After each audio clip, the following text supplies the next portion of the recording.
more. Temps Sunday gonna be lower. Scoring from the Bills has to be higher than the 10 they manufactured back in September. Good news for them, undefeated at home this season. Time to huddle up.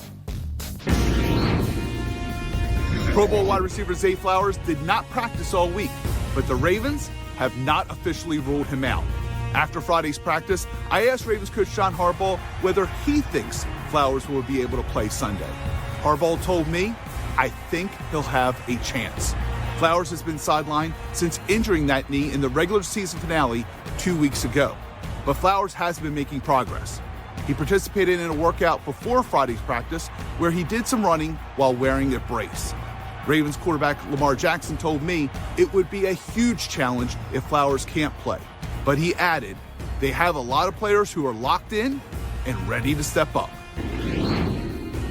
This is what everyone's been waiting for, right? That's how Buffalo Bills head coach Sean McDermott started out this Bills-Ravens week, and with all eyes on the MVP contenders in Josh Allen and Lamar Jackson, he couldn't be more right. For this Bills team, though, this has been a pretty loose week in the locker room here in Orchard Park, really like any other. You wouldn't quite know the magnitude. And Allen even said the biggest fear going into this one is letting each other down. Now the Bills are trying to end a streak of 3 straight losses in the divisional round, in addition to coming back from a blowout loss to the Ravens in Week 4. Left tackle Deion Dawkins told me that this is a whole different team, though. And when it comes to the other side of the ball and limiting Lamar Jackson, there have been outside questions about the size of this Bills defense. McDermott kept it pretty to the point and said, I guess we'll find out.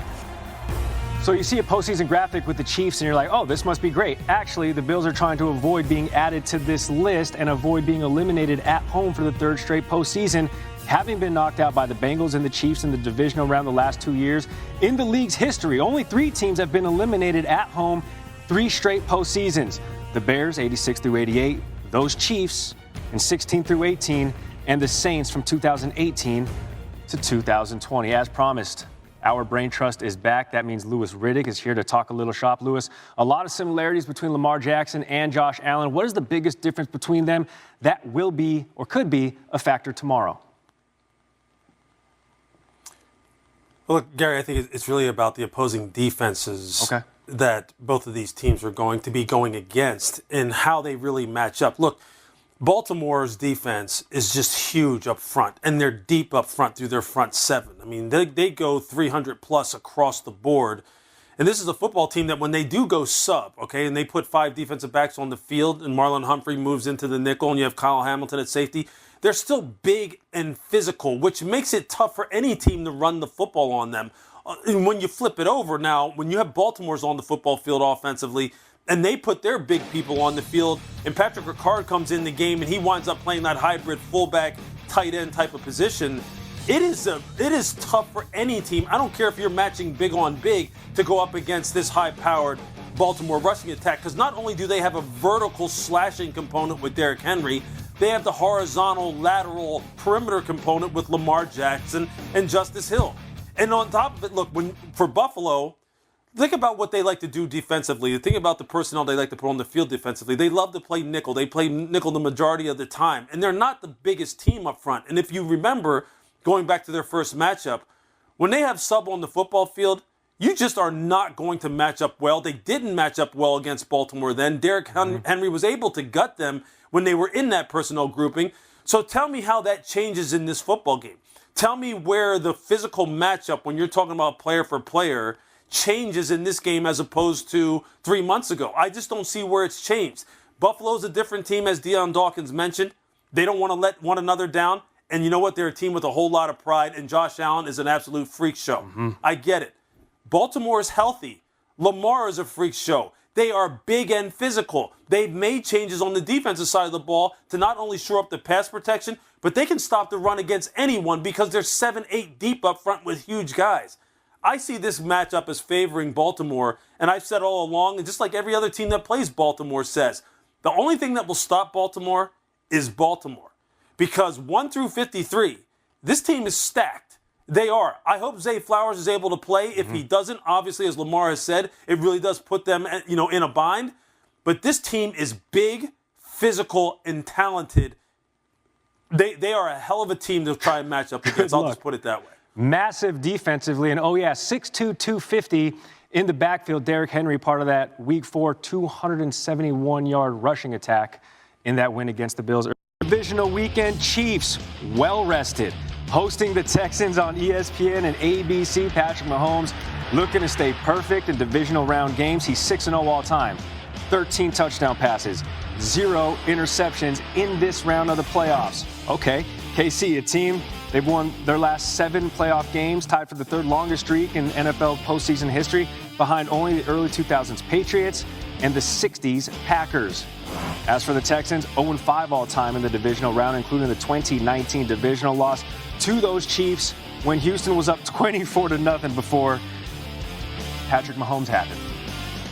Louis Riddick happening right now, hanging out with us this morning and throughout the show. Louis, fantastic to see you. What is the blueprint, if any, the Texans must follow in order to pull off a monumental upset?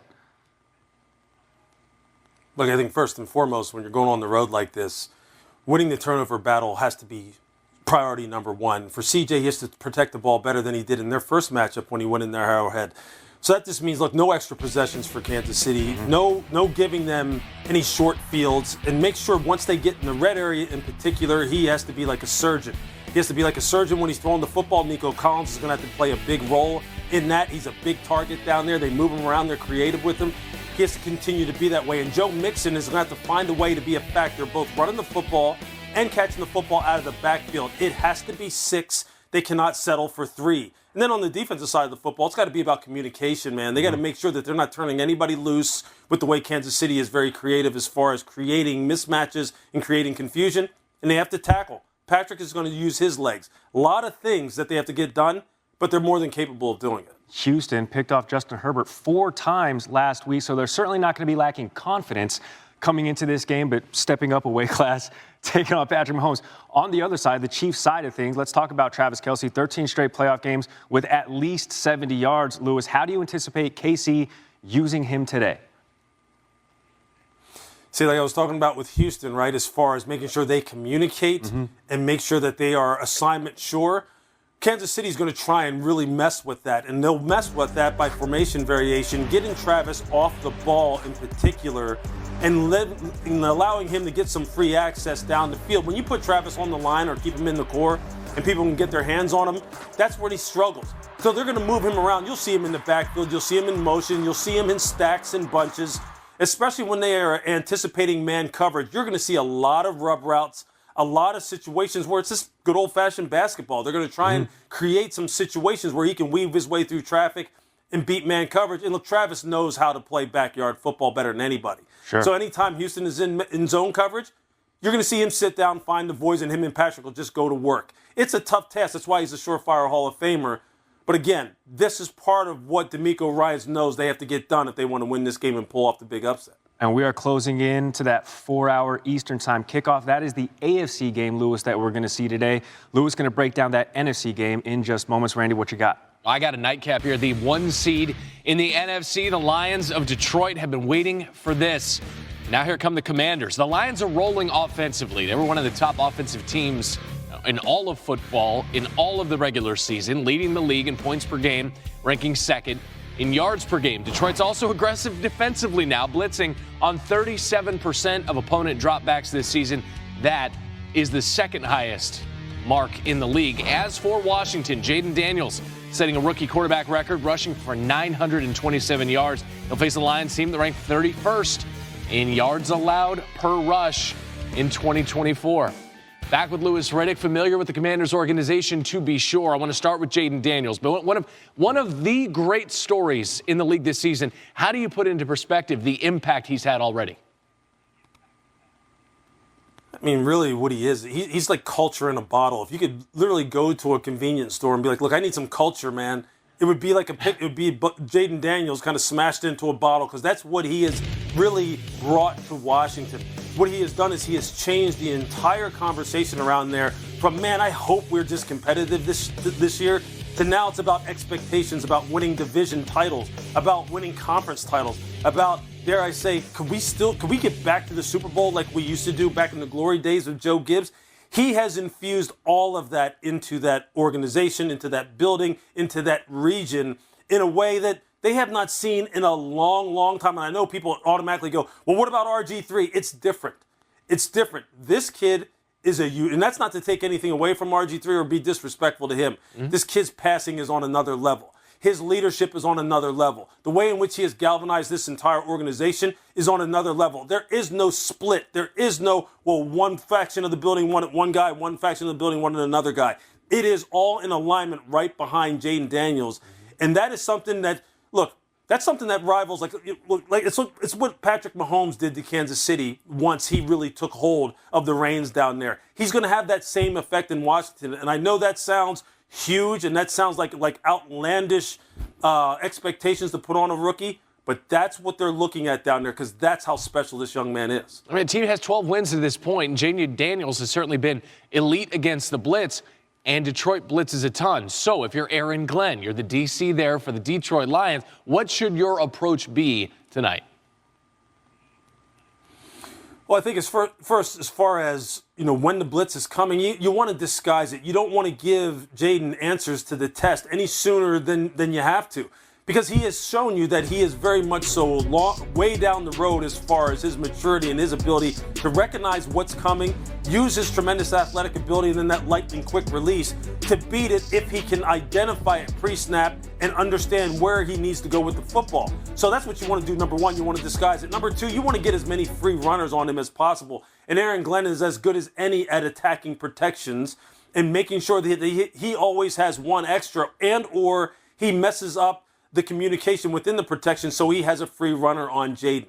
Because if they can block it up and just give him an inkling of time, he has shown you that he'll either beat you with his arm or he'll just take off if you don't have rush lane integrity and he'll just burn you. Because then he's just going to find that outlet and he's going to use that wonderful 4.4, 4.3 speed. And again, I mean, these are kind of things that usually are reserved for a guy who's played 4 or 5 years, who's seen a whole bunch of different things, and you're sitting there talking about how challenging it is to go up against him. We're talking about a rookie, man. Yeah. We're talking about a rookie who isn't necessarily surrounded with a whole bunch of high-powered, support. Although Terry McLaurin, obviously, Zach Ertz, these guys have been fantastic for him. His development this year is otherworldly. Aaron knows what he's up against, and I promise you, Jaden better be ready because he's going to be bringing it from every angle imaginable to make sure he unsettles this young rookie for sure. And I always said 12 wins as regular season. Daniels has 13 wins now all told, and has tied for the second most by a rookie quarterback behind only Big Ben Roethlisberger. That is Louis Riddick with the insight on SportsCenter. Those files. It is the Fowler Files. The architect, Jeremy Fowler's with us. Or is it the Flower Files? We talk about Lamar Jackson. What's up with his top receiver, Zay Flowers? What's going on there? Yeah, Randy, here's the deal. The Ravens produced all week practice thinking he was not going to play. He did not practice throughout the week, got a knee issue. He's listed as doubtful. But he took the practice field off to the side yesterday, did some running, had a brace on his knee, and I was told he looked better than they even thought. So there's a sliver of hope here, a small sliver of hope that he can maybe go. So still doubtful, not looking good.